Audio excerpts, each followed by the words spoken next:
Hello out there, and especially hello to you, Bishop. This is a response video to our little tweet talk about your argument. I promised I would try to decipher it a bit, pick it apart, and see what makes it more valid, less valid. And I reached the conclusion I simply couldn't do that on a simple tweet. It had to be a video so I could explain a bit here. So I hope I don't mess it up 100%. So if you don't know, my name is Miklas, and I'm called Danish Debater on Twitter or X and on YouTube. I'm an atheist, but I do think it's important that we try to seek common ground between us, especially if we disagree. One of the ways we can do this is to take the other's argument and try to make them as strong as possible.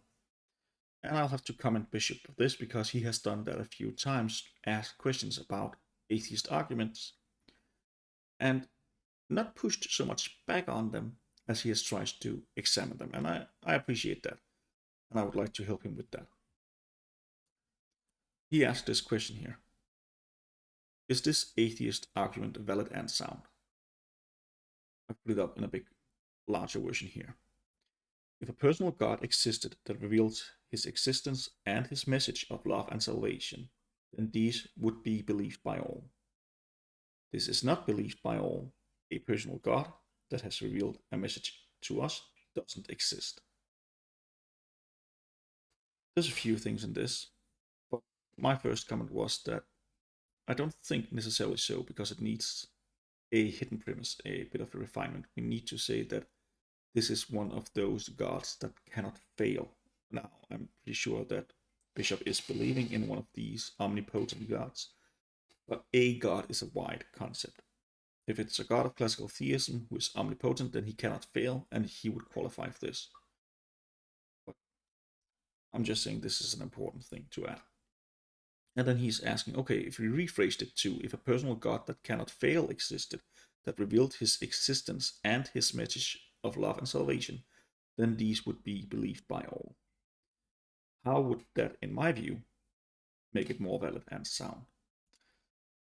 And then I had to say, well, first of all, I was on my way to work, but I would have to pick the argument a bit apart to say that.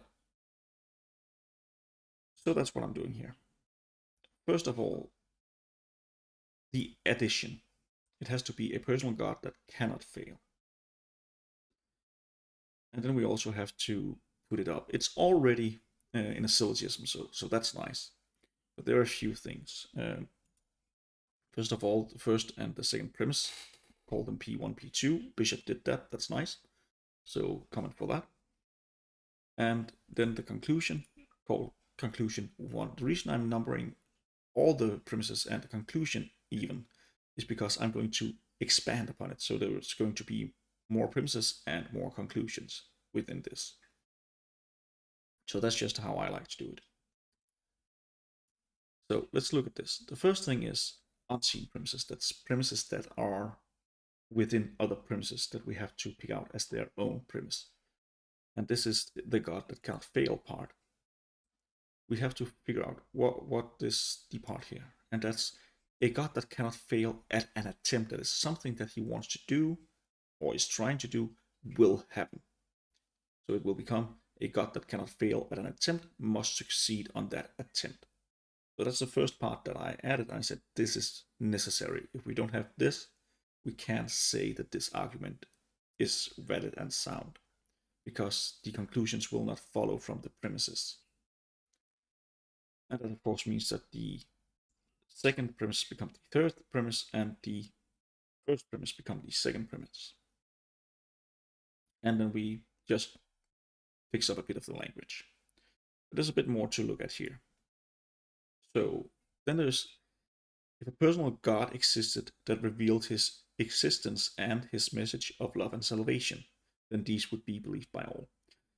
I'm going to pick out the message a bit and then change the wording. Now, note that I've put the message down here because we will put it back in.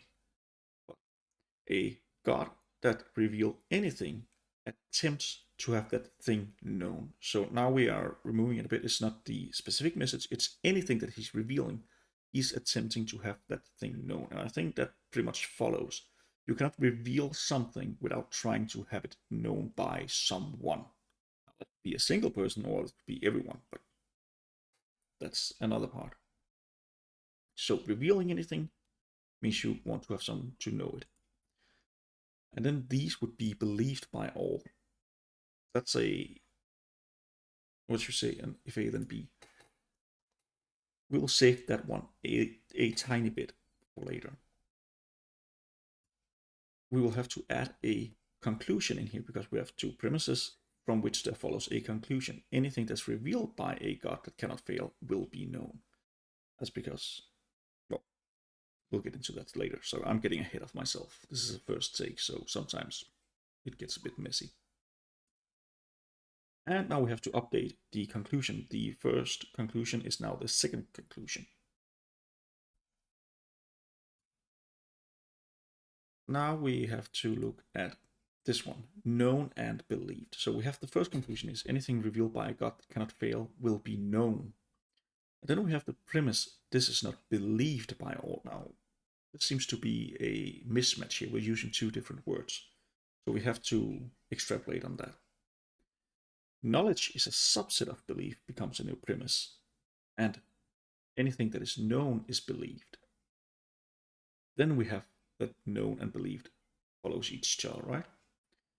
And again, we are updating our premises and our conclusion numbers. This is why I like to number everything from the very start. Now let's look at what we forgot before. We picked out the existence and the message of love and salvation from the God. So let's add that in. A God revealing its existence and message of salvation and love would do so to all. Note I've marked this one blue because that part is something that I've added, and that is a part that is necessary if the argument needs to follow. Because the belief is by all, but just because the God attempts to have something known doesn't mean he attempts to have it known by all. So this will only follow if you believe in a God who wants to save as many as possible, and as many as possible includes everyone. So he would, of course, reveal it to everyone if it's necessary for salvation. If it's not necessary, then maybe not. Again, that's the religion up to the individual person. If you do believe that it's necessary to believe in God's existence and his message of salvation and love, and also accept it maybe, well, in this life that is, then he would have to reveal to everyone for everyone to do that. So we again update this, and yeah, he would do so to all. Then we get a new conclusion, conclusion 3. If a God reveals its existence and a message of salvation and love, everyone would know it. Again, it's an attempt he makes, and he cannot fail at it. And we get a new conclusion again, because everyone would believe it as well. That was from before, that, well, knowledge is a subset of belief, so if they know it, they believe it. And last, we update our conclusion once more. So this is our final structure. But the question is it actually valid? Let's go through it. First, I'll go through it in its completeness, and then we'll look at each single part. To go through it, we have to find out where are each conclusion, because those are sub-arguments, atomized arguments. We have the conclusion here that anything revealed by a God that cannot fail will be known, and is from P1 and from P2. Anything that is known is believed, P3. A God that is revealed, if a God reveals its existence and a message of salvation and love, everyone would know it. That's a conclusion. And now I have to shorten down my text a bit, because now it's just getting too much to say each time. So I've added this little star. That's where we have the cannot fail part. Note that in P2 I've not added this star because it's not necessary for P2 to work. So I've not added it there. And we have the fourth conclusion. That's the one where everyone would believe it. And we have the last one, a personal God that has revealed a message, and that's of course this long message that we talked about, to us doesn't exist.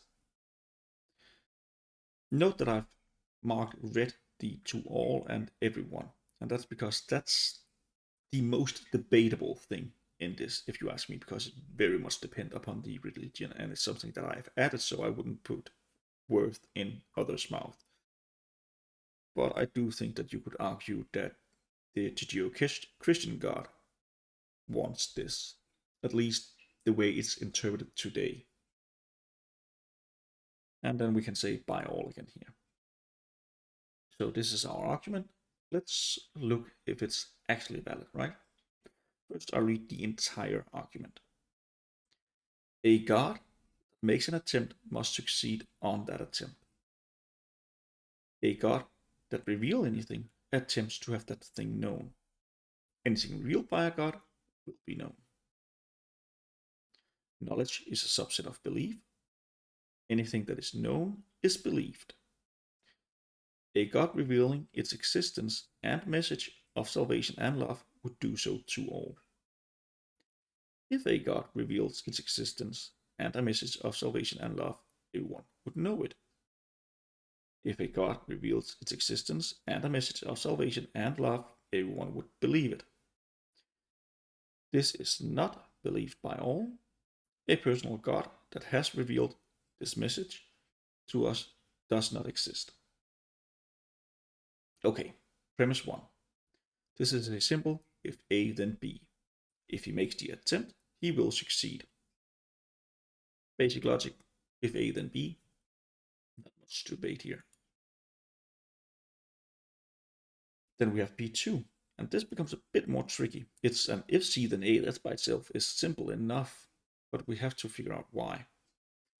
A God that reveal anything attempts to have that thing known. Okay, that followed. But it's important because of the first conclusion. Anything revealed by a God will be known. This is called if C then B. This is true, and it's not true per se, it's valid because it goes if C then A then B. Then we can just cut out the middleman. That's how logic works. As long as we know the middleman is there and everything logically follows from each other. The first conclusion and the first part of the argument is valid. The next one is a definition or a part of epistemology, how we know things, the study of knowledge. And it's simply just taken directly from here. Rather, knowledge is a kind of belief. If one has no belief about a particular matter, one cannot have knowledge about it. So you have to actually believe something to know it. If you don't believe it, some way you cannot know it. And then the third conclusion is simply just the consequence of that. That's valid. You might debate the definition, and I know a lot of atheists and some theists will debate me on this. But I'm sticking for this one. You have to believe it to know it. We're not talking belief as in the mythical belief in religion or in deities or fairies or what have you. We're just talking about that you have to believe it within yourself to actually know it. Definitional thing. Then we have the fourth premises, and this becomes a bit more hairy because this is a C as we had it before. Right here, it's the same C as it was before. But, sorry, that was one small. We have the inside here, if D then E. This is, of course, the debatable part, that a message of salvation and love would be given to all. So we have to condition this. This is a C that includes the if D then E. That would lead C to B as it did before, absolutely same structure. And it's valid as long as you accept the other things. So fully valid. And then we have the C4, it simply comes from C2 and C3. If anything that is known is believed, and if a God revealed his existence and message of salvation and love, then we would know it. Well, if we know it, then we believe it. So that's also valid. Then comes this premise that this is not believed by all.